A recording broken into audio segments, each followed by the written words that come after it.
말씀은 누가복음 2장 10절에서 12절 본문을 가지고 악의 예수라고 하는 제목으로 함께 말씀을 생각해 보려고 합니다. 혹시 제일 뒤쪽까지 소리가 들리시나요? 네. 감사합니다. 좋네요. 예수님에 대해서 우리가 고백하는 신앙 고백이 있습니다. 무엇이냐면 그분은 완전한 하나님이고 완전한 인간이다 라고 하는 고백을 합니다. 중요한 고백입니다. 그런데 그때 완전한 하나님이라고 할 때 완전이라는 말과 하나님이라는 말은 서로 잘 어울리는 말이잖아요. 그런데 완전한 사람 하면 완전이라는 말과 사람이라는 말이 어떻게 잘 어울려 보이나요? 물론 여기서 예수님이 완전한 하나님, 완전한 사람이다 할 때 그때 완전한 사람이란 무슨 퍼펙트한 사람이다라는 의미라기보다는 진짜 사람, 우리와 다를 바 없는 그냥 사람, 온전한 의미의 사람, 그런 의미로 쓰인 것이에요. 그 말 자체는. 하지만 그럼에도 불구하고 우리는 예수님에 대하여서 완전한 사람이라는 생각을 갖습니다. 그분에게는 죄가 조금도 없으니까요. 그런데 도대체 완전하다는 말과 사람이라는 말은 어떻게 연결되어질 수 있을까요? 어떤 사람이 완전한 사람일까요? 예수님이 완전하시다고 한다면 그 뜻은 무엇일까요? 슈퍼맨이라는 뜻일까요? 예수님은 항상 근면 성실하셨을까요? 한 번도 지각하시지 않으셨을까요? 지각. 네. 오늘의 일을 절대로 내일로 미루시지 않으셨을까요? 흐트러짐 없는 자세를 매일같이 늘 유지하셨을까요? 혹시 이렇게 몫으로 일하시면서도 각 잡고 이렇게 기본에 충실하여 항상? 의도적인 거짓말은 물론 예수님이 안 하셨겠지만 혹시 스스로 말로 뱉어놓고 이루지 못했던 일은 없었을까요? 어려서 부모를 걱정시켰던 적은 없었을까요? 있었죠? 예수님 12살 때. 집을 나간 건 아닌데 부모와 떨어져서 한참 부모가 찾아다녀야 했었죠. 예수님은 어려서부터도 온전한 지혜를 가지고 있었기 때문에 미숙했던 시절이 전혀 없었을까요?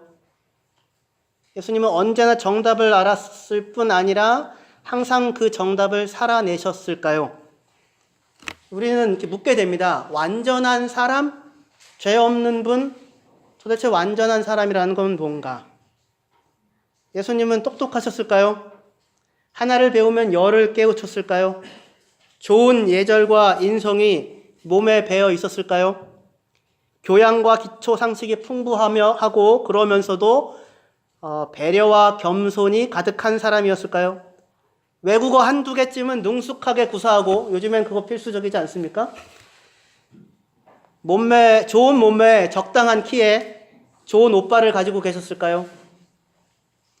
예수는 누가 봐도 완벽해 보이는 사람이었을까요?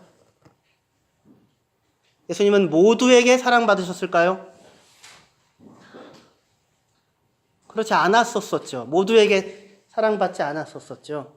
예수님도 모두에게 사랑받지 못했습니다. 고향인 나사렛 그 고향에서 예수님은 하나님의 아들로 인정받지 못하는 것을 넘어서서 선지자로도 인정하지 않았었습니다.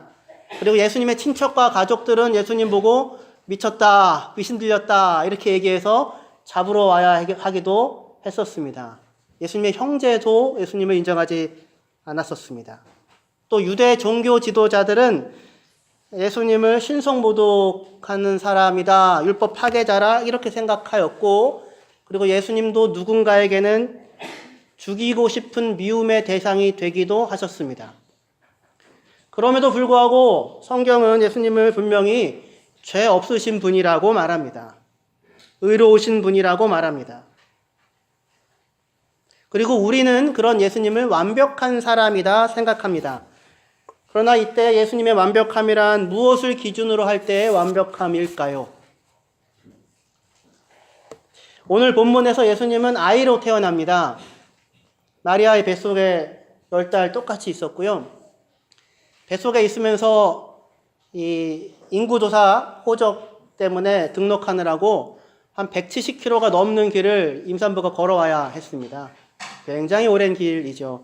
고생스러운 그런 길이었습니다. 그리고는 태어납니다. 태어나서 강보에 쌓입니다. 그리고는 구유에 누워 있습니다. 예수님께서 완전하신 분, 죄가 없으신 분, 의로우신 분이시기 때문에 예수님께서 태어나실 때 마리아는 산고가 없었을까요? 마리아는 입덧도 안 했을까요? 되게 고통스러운 것인데 태어나서 우시지도 않았을까요? 똥도 안 싸고 젖도 안 먹고도 젖은 잘 먹으셨을까요?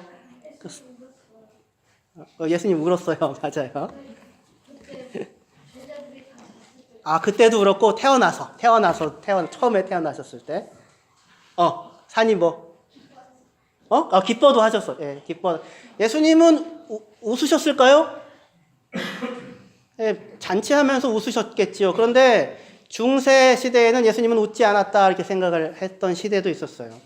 왜냐하면 웃음, 기쁨이라고 하는 것은 예기치 못한 마주침에서 찾아오잖아요. 기쁨이라는 게. 근데 예수님은 하나님이신데 예기치 못한 마주침을 만날 수 없어야 하지 않겠습니까? 그러니까 예수님은 기뻐도 못하는 거지요.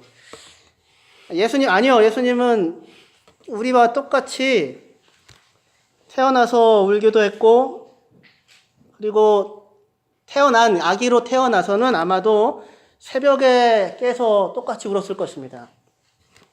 부모를 힘들게 하지 않으셨을까요, 예수님은? 아니요, 우리와 똑같이 했을 것입니다. 새벽에 깨가지고 막 이렇게 설치게 하고 막 울어 제끼고 죄를 짓는 것입니까? 예수님 죄가 없다고 했는데 남을 괴롭게 하고 고통스럽게 한 죄를 지은 것인가요? 그것이 죄고 잘못이라고 여긴다면 그거는 옆집 아저씨입니다. 물론 저도 첫애 미나를 낳고 키울 때 아이가 100일 때쯤 됐을 때 살았구나 했습니다. 그 전까지는 정말 집어 던지고 싶었습니다. 집어 던지고 싶었는데 너무 우니까요. 너무 우니까. 근데 사실은 그 첫째 아이가 문제가 있었던 게 아니었고요. 첫째 아이를 키우는 부모인 저희가 미숙했었어요. 그래서 안 울려도 되는 아이를 울리고, 그리고 또는 우는 게 너무나도 당연하잖아요. 근데 너무 운다고 이사 가게다가 생각하고, 그래서 저희 민기는 셋째, 막내는 분명히 아마 새벽에 깨서 일어나서 울었을 겁니다. 근데 기억이 안 납니다. 왜냐하면 당연하니까요. 아이가 우는 거 너무 당연하잖아요. 또 익숙한 부모가 돼 가니까. 누군가에게는 그것이 끔찍한 죄가 될지도 모르겠지만, 아니요. 문제는 뭐냐면, 사랑일 겁니다. 사랑. 어떠한 마음으로, 그러니까 지금 이제 이야기가 예수님께서 아이로 태어났잖아요. 그러면 사실은 지금 부모의 돌봄이 한순간도 이어지지 않으면 도저히 살아갈 수 없는 존재죠. 누군가 사랑해주지 않으면 한순간도 살 수 없는 미숙한 존재이지요. 근데 그분이 하나님이세요. 이것이 오늘 우리가 성탄을 맞으면서 좀 생각을 해보았으면 하는 주제입니다. 완전하신 하나님이 아기로 태어났습니다. 누군가의 돌봄이 없으면 살 수 없는 존재, 누군가의 사랑이 아니면 살 수 없는 존재로 여기 이렇게 강보에 쌓여 구유에 누워 있습니다. 그런데 그분은 완전한 사람일 뿐 아니라 완전한 하나님이시기도 하십니다. 누군가의 사랑이 절대적으로 필요하고 누군가의 도움이 절대적으로 필요한 미숙한 모습으로 계신데 그분이 하나님이세요. 그러니까 사랑이 필요하고 돌봄이 필요하고 도움이 필요한 상태, 그 미숙한 상태, 그것이 죄가 아닌 것입니다. 오히려 사랑도 돌봄도 필요 없는, 누군가에게 손 벌리지 않아도 되는, 절대로 남이 무시할 수 없는 실력과 능력과 커리어와 조건을 다 갖추겠으니 아무도 나를 무시하지 말라고 소리 지르는 자리가 사람에게서 무수한 죄를 낳는 자리가 될 것입니다. 우리에게 부족한 것은 능력이나 자질이나 근면이나 노력이나 인격이나 수양이 아니라 사실 사랑입니다. 여러분들, 우리가 다 능력의 면에서 출중하고 자질도 좋고 근면하고 노력하고 살지 않아요. 그렇죠? 그런데 그것으로 마음의 인생의 평화가, 기쁨이, 즐거움이 누려지는가? 그렇지 않지요. 사실 우리에게 필요한 것은, 이 아기로 오신 예수님을 보면서 우리에게 필요한 것은 사랑일 것입니다. 있는 모습 그대로 나를 사랑해주는 사람, 그런 사람이 내 가까이에 없기 때문에 인생이 공고하고 지옥이 되는 것이지, 능력이 없어서나 노력하지 않아서나 수양이 부족해서가 아닐 것입니다. 예수님의 온전함, 예수님의 죄 없음, 예수님의 의로움은 부모의 손에 전적으로 내맡겨져 있는 모습 가운데 오히려 역설적으로 드러납니다. 하나님의 사랑과 돌봄에 전적으로 자기 자신을 내맡긴 채 강보에 쌓여 구유에 놓여 있는 그 아기가 구원자의 모습이고 하나님 자신의 모습입니다. 너희가 돌이켜 어린아이 같이 되지 않으면 결단코 하나님 나라에 들어갈 수 없다고 예수님이 말씀합니다. 혹시 우리는 어른이 되면서 더 좋아지고 더 지혜로워지고 더 성숙해지는 것이 아니라 어른이 되어가면 되어갈수록 오히려 더 어리석어지고 더 나빠지고 더 변질되어 가는 것은 아닐까요? 모든 사람은 태어날 때 대개의 경우 주위의 사람들에게 기쁨이 됩니다. 존재 자체로. 뭘 했는데요? 아무것도 하지 않았죠. 무슨 능력과 업적과 성취를 이루기는커녕 오히려 온갖 귀찮을 수 있는 일들로 돌봄을 받아야 함에도 불구하고 어린아이는 그 누구도 줄 수 없는 기쁨과 행복과 만족감을 그를 사랑하는 사람들에게 줍니다. 태어났을 때 아기는 그 존재 자체로 사랑받습니다. 아이가 완전한 사람, 완벽한 사람이기 때문일까요? 앞으로 그렇게 완벽한 사람으로 자라갈 기대 때문일까요? 그렇지 않을 것입니다. 저와 여러분들도 한때는 그랬습니다. 그런 시절, 저희도 레전드 시절이 있었습니다. 저희 윤하는 1살 반 정도 됐을 때가 정말 레전드 시절이었습니다. 밖에 데리고 나가면 1살 반 정도 됐을 때 걸어 다닐 것 같지 않아 보이는 신체 조건, 키를 갖고 있거든요. 근데 막 애가 걸어 다니는 겁니다. 그러니까 밖에 나가서 걸어 다니면 주위에 모든 사람들이 정말로 이렇게 시티에 이렇게 가잖아요. 그러면 이렇게 홍해가 갈라지듯이 사람들이 쫙 갈라지면서 다 뒤돌아보면서 얼굴 만면에 기뻐하는 모습을 그렇게 띄었었습니다. 아주 환영받고 사랑받았습니다. 요나가 뭘 했는데요? 무슨 능력을, 신비한 능력을 나타냈나요? 걸었을 뿐입니다. 그런데 행복이 되고 기쁨이 됩니다. 존재 자체로. 그런 유나가 자라가면서 더욱더 하나님과 사람들에게 사랑스러워져 가고 있습니다. 그렇게 믿고 있습니다. 저희들도 한때는 그랬습니다. 그런데 나이가 들고 어른이 되어 가면서 우리는 존재 자체로 기쁨이 되고 모두에게 환영받고 더욱 사랑받는 존재가 되어 왔는지요? 주위에 누가 뭐라고 해도 나를 믿어주고 내 편이 되어주고 나를 최우선으로 생각해주고 기꺼이 목숨이라도 내어줄 수 있는 사람들이 그때보다 더 많아졌는지요? 오히려 아무리 애를 쓰고 죽을 만큼 노력해도 누군가에게 인정 한 번 받기가 그렇게 힘들고 또 그렇게 마음고생하며 애를 썼으나 오히려 실망의 시선과 싸워야 하는 일이 더욱 많은 삶은 아니었는지요? 어려서 존재 자체로 귀했던 우리에게 도대체 무슨 일이 생긴 것일까요? 분명 그때보다 키도 자랐고 많이 배웠고 할 수 있는 것도 더 많아지고 나름 죽을 고생하면서 많은 것을 이루고 성취하고 살았는데 인격을 다 갈고 닦기 위해 정말 애쓰고 참고 인내하며 살았는데 어떻게 우리 주위에는 얼마나 많은 사람들이 나를 존재 자체로 환대하며 기뻐하고 있는지요. 여러분들의 마음의 기쁨과 평화가 더 깊어지고 이웃에 대한 사랑이 더욱더 견고해졌는지요. 무엇이 문제일까요?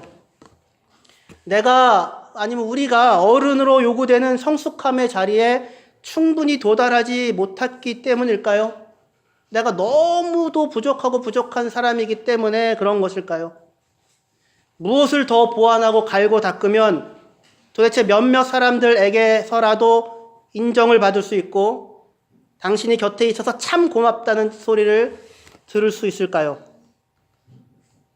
문제는 우리 안에 있는 능력이나 이런 문제가 아닐 것입니다. 성탄의 이 시절을 맞아서 성경은 우리에게 완전한 하나님일 뿐만 아니라 완전한 인간으로 오신 예수님이 아기로 오셨다고 보여줍니다. 예수님의 태어남은 우리 대부분의 우리의 태어남처럼 부모에게 기쁨이었고 가난한 농가 사람들의 기쁨이었으며 가난한 목자들에게 기쁨이었습니다. 하늘에는 하나님께 영광이고 땅에서는 그의 기뻐하심을 입은 자들 가운데 평화다.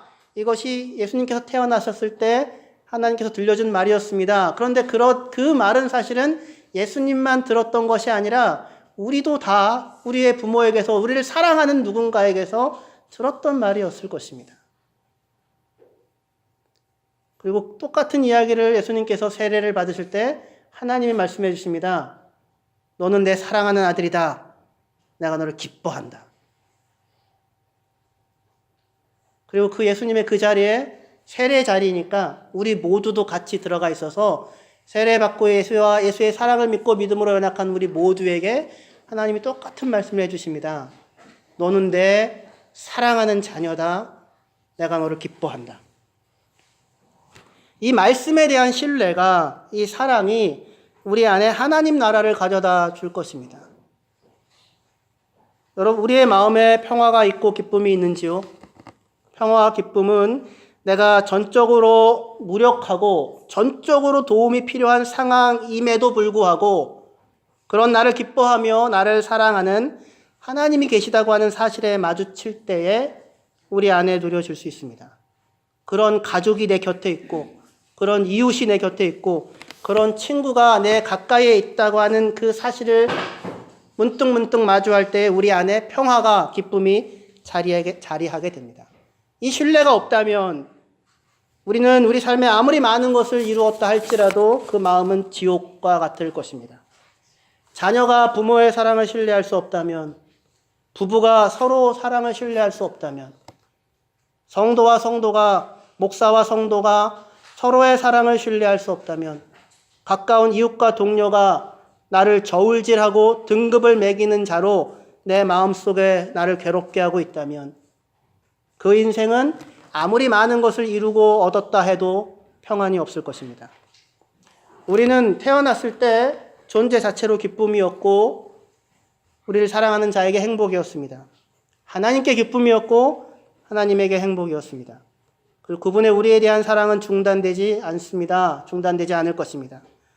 그분은 아무것도 없던 때에 우리, 전적으로 그의 도움과 호의에 내맡겨져 있을 때에 우리를 기뻐하셨고 그런 것처럼 오늘 하나님 앞에서 그를 사랑하는 자로 서고자 분투하고 노력하고 넘어지고 상처 입고 그러면서도 그분의 자녀로 살고자 온 힘과 수고를 다하는 우리를 그때보다 더한 마음으로 사랑하시며 기뻐하실 것입니다. 스바냐 3장 17절 말씀 우리 다 같이 읽고 마무리하겠습니다. 같이 읽겠습니다. 네, 시작. 너의 하나님 여호와가 너희 가운데 계시니 그는 구원을 베푸실 전능자시라. 그가 너로 말미암아 기쁨을 이기지 못하시며 너를 잠잠히 사랑하시며 너로 말미암아 즐거이 부르며 기뻐하시리라. 아멘. 이스라엘이 하나님 말씀 잘 들었을 때 아니고요. 아주 말 안 듣고 힘들었을 때 하나님께서 이스라엘 사람들을 회복하신다고 하시면서 마음속에 그리는 이스라엘 자기 자녀에 대한 하나님의 도련한 부르짖음입니다. 그리고 이 사랑의 대상이 우리인데 그것을 아는 자들로서 마지막으로 부탁합니다. 서로가 서로에 대해서도 이 말씀을 얼굴을 보면서 해주실 수 있으면 좋겠습니다. 내가 당신 곁에 이 사랑의 마음으로 서 있다고 기회를 내서 말해 주십시오. 곁에 있어서 참 고맙다고 말해 주십시오. 나를 위하여 당신이 기도해 주어서 정말 고맙다고 말해 주십시오. 나와 함께 해주셔서 참 감사하다고 말해 주십시오. 지난 한 해 동안 참 수고 많으셨습니다. 감사합니다. 말해 주십시오. 기도하시겠습니다.